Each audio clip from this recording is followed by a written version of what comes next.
So, wir haben einen neuen Morgen, wieder altbekanntes Problem. Ich hatte das Surface Pro 2 über Nacht aufgeladen. Heute Morgen sind die Lüfter nicht zu hören gewesen und ich hatte es jetzt schon 2-3 Mal versucht wieder einzuschalten, bevor ich die Kamera aufgebaut habe.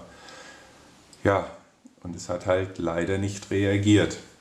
Jetzt schauen wir mal, wenn ich wieder auf den Einschaltknopf drücke, was passiert.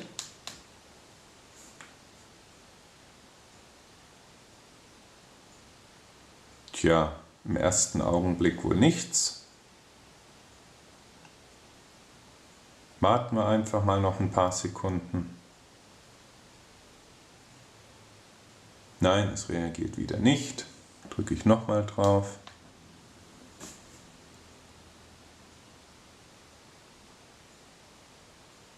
Ja, Microsoft habe ich mittlerweile auch nachgelesen, hat schon das Problem beschrieben und empfiehlt, dass man überprüft, dass das Ladekabel richtig angeschlossen ist, dass keine USB-Geräte angesteckt sind, dass der Akku aufgeladen ist, um diese Einschaltprobleme zu beheben.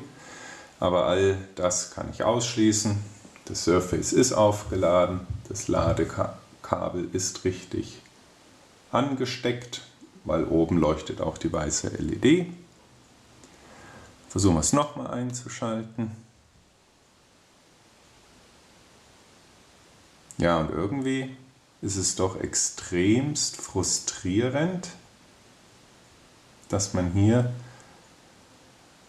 für fast das Topmodell mit 8 GB Speicher und 256 GB interne Festplattenkapazität, weiß nicht, 1300 € ausgegeben hat und es funktioniert einfach nicht.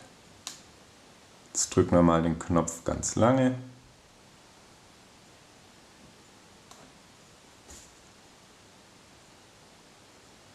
Passiert nichts.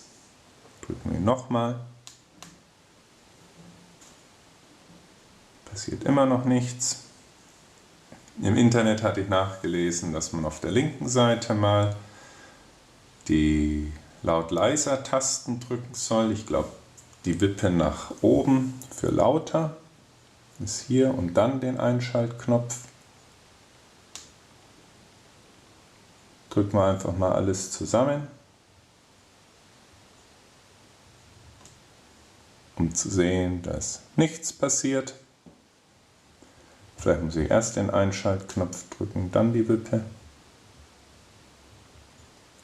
Jetzt fängt die Tastatur an zu leuchten. Und wir hatten ganz kurz das Surface-Symbol gesehen. Ja, also probieren wir es nochmal auf ganz normale Art und Weise. Tastatur leuchtet schon mal. Aha, und jetzt ist es hochgefahren. Dennoch muss ich sagen, bin ich jetzt als Kunde doch sehr unzufrieden mit dem Produkt.